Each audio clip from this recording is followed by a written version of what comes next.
You know, it's kind of a funny story, actually. So in 1982, I took the course on disease, which was 300 to 400 diseases over several months, and my brain was exploding. And I really felt like I didn't know how to approach these problems. And then many, many years later, I'm teaching the course now on disease. Now I'm the teacher. And I go looking through the manuals from the last 20 and 30 years. I was kind of looking to see what I'd learned in 1982. And I found the 1982 manual, and I found my evaluation in 1982. And my evaluation says we need a systematic approach to how to evaluate patients because I felt overwhelmed.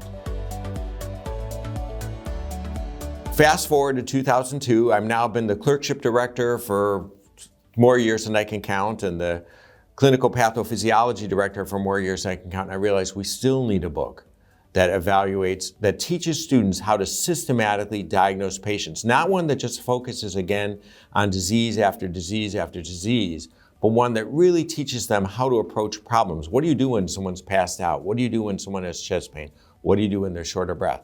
And so that was the birth of Symptom to Diagnosis in 2002. And since then, we've had 4 editions, about to be 5. We've been published in innumerable languages. It's been successful because there was a real need to do that. It's really been an interesting time. We've learned several things. The most important of which was we learned that we had to introduce a new pedagogical approach that got students beyond the simple script recognition or system 1 thinking that is the way medicine is typically taught. And that we had to give them an organized, systematic approach that went beyond just pattern recognition. So that was clearly the most important step in this.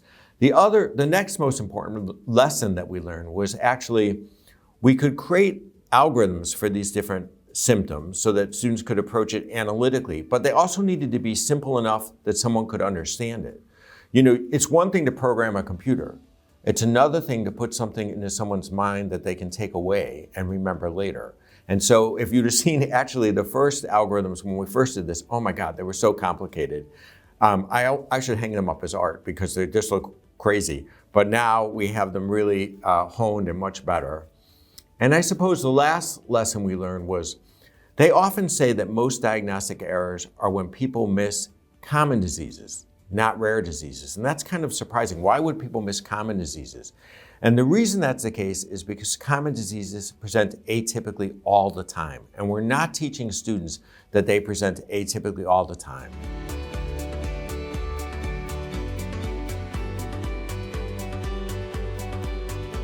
Well, several things. So there were really 2 components. The first component was an interactive tool that students could use when they're evaluating patients. It will be problem-based, so it's organized not by disease because you don't know what disease the person has. They have shortness of breath, or they have chest pain, or they have abdominal pain, but you don't know what disease they have. So it's problem-oriented. It's systematic. Here's the system to approaching this particular problem. And it's interactive. It reinforces using these evidence-based approaches. It includes all the things you want to know. What's the differential diagnosis for this problem? What are the must-not-miss, life-threatening diseases that you don't want to miss, emergence, and so on. And what's really cool is we include the red flags. What are things you really need to ask about? What are the key clinical findings? What are the key physical exam findings? And what are the appropriate investigations? So this is not a calculator. You know, we put out calculators, I can tell you when because I was a senior in high school. They put out calculators in 1976, and now nobody can do arithmetic, right? I mean, that's okay. They don't need to do arithmetic anymore. This is not a tool where you put in all the data and it gives you the answer. This is a tool that's meant to teach students how to reason, because there's a difference. If you give students all the data and have them put the data into a diagnostic tool, if you will, they are now a computer programmer. If I teach them how to think, they're a physician. I want to teach them how to think. I want them to get the processes so they can walk into that patient's room, know how to evaluate that patient, and do it well and not make diagnostic mistakes. No, and that's the key difference. We're going to help students how to think. We're going to teach them the processes. They will then navigate their way through a system in order to become better at evaluating those patients, but it will not make the diagnosis for them. So we'll train the approach. We'll train them how to focus that differential diagnosis so it's not 80 things. So here's the idea. Imagine someone comes in dizzy. There's probably 50 different diseases that could be. And if you start with 50 different diseases, your brain goes, and you have no idea, that's a technical term, you have no idea how to evaluate the patient. But if you can answer a few specific questions, you can bring that 50 down to 5. And now you can really focus on those 5 possibilities. And that will also improve test utilization, which of course we want to do better. Absolutely. So what we've created is part 2 for the tool. And part 2 is patient interactive encounters. And what's really fabulous about part 2 is that it requires the students to actively acquire the data. So here's what I mean by that.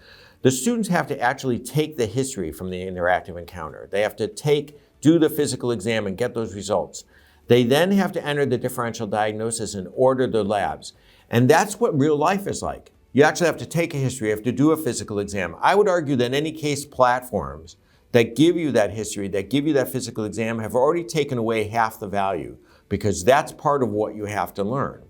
We will then have the students, as I mentioned, enter the differential diagnosis and the final diagnosis. We'll have cases of varying complexity, so as students get better, they can graduate to more and more complex cases. And then we're going to provide a comprehensive evaluation that's going to allow for deliberate practice. And that comprehensive evaluation is going to include how well they did their history, how well they did their physical, how good was their differential diagnosis, how well they did their lab utilization, and their final diagnosis. Well, there's this old expression, right? Practice makes perfect. That's wrong. Practice doesn't make perfect. I mean, I've played basketball and I can tell you I'm not perfect, right? The difference between practice and deliberate practice is like having a coach.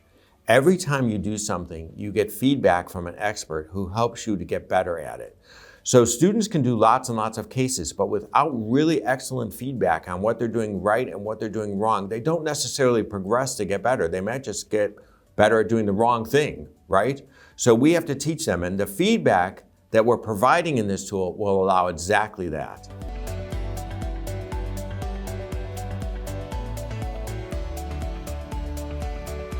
Right, so that's a question I get asked quite a bit, actually. First of all, it's the nature of where the content comes from. So our content comes from very trusted sources that we've vetted for decades. At McGraw-Hill, we've used our best, most accepted textbooks that are written by worldwide experts, and all of our content comes from those sources, so we know that it's properly vetted. AI is typically generated through large language models, which means they've accumulated all the language in the world, right? And then they've said, what's statistically the most likely word that comes next in answer to your question? It's not that someone's done an analysis of each one of these papers. It's literally a statistical phenomenon. And it's actually shocking that it works at all. But it fails in medicine in certain respects. One way that it fails is all the statistics are often wrong. So if you look up how sensitive and specific certain findings are, or certain laboratory tests, those numbers that are generated are often built from a large language model, and those numbers might not have any relevance to what's actually cited in the paper. Not always, but often. So that's one thing. Where's the trusted content come from? Our content is very evidence-based. It's been built on over 20 years of research looking over the medical literature. We've looked over 5,000 to 10,000 papers between several faculty members to make sure that the data we're bringing is absolutely correct. And finally, this is pedagogically sound. We have learned over 20 years of work how to create frameworks that people can understand and learn and use later. Not just answer your question now, but how do you learn the framework so that next week you might not need to ask that question because now you understand it. Now you're the physician, not the computer programmer, that can answer that question. Well, if we were to compare it with the wards, for instance. So I love the wards, and there's nothing that creates memory like a real life experience. You see a real life patient. I can remember patients going back 40 years. It's a little scary that I've done this for so long, but I can. It's a type of memory that you can't forget. So nothing replaces the word, let's be clear, right? But the awards is often taught in System 1 thinking. You have an experienced physician who's done this forever as the attending physician, and he walks into the room, and within a few moments, he's able to recognize that pattern. And he says, oh, that patient has heart failure. And the student's like, how do they know they have heart failure? And the physician's like, well, that's what heart failure looks like. That doesn't really help the student very much in the next time they see a patient, right? System 2 thinking is an analytical approach to what symptoms that patient has, so that next time you can work your way through that in a more efficient way. And that allows you to do 2 things. One, you can accurately diagnose diseases you've never seen before because you have a system for it. So you don't, even if System 1 fails, you can still make the diagnosis because you have a process. And it also allows you to diagnose those patients who are presenting atypically, not classically, the patients who haven't read the book and don't look like what your script is in your head. Well, I view this as a competency-based curriculum where we can put all of these tools online for 23, eventually 30 modules to teach all of internal medicine. And this will apply not only to internal medicine, but to family medicine and emergency medicine, because these problems go across those boards completely, and that we'll be able to deliver these to schools, and students will be able to run these cases, use the tool, have lectures, be evaluated, so that at the end of the day, we could actually show someone that they're competent when they graduate. You know, we can't do that now. We don't know how competent people are when they graduate. This will get us across that threshold.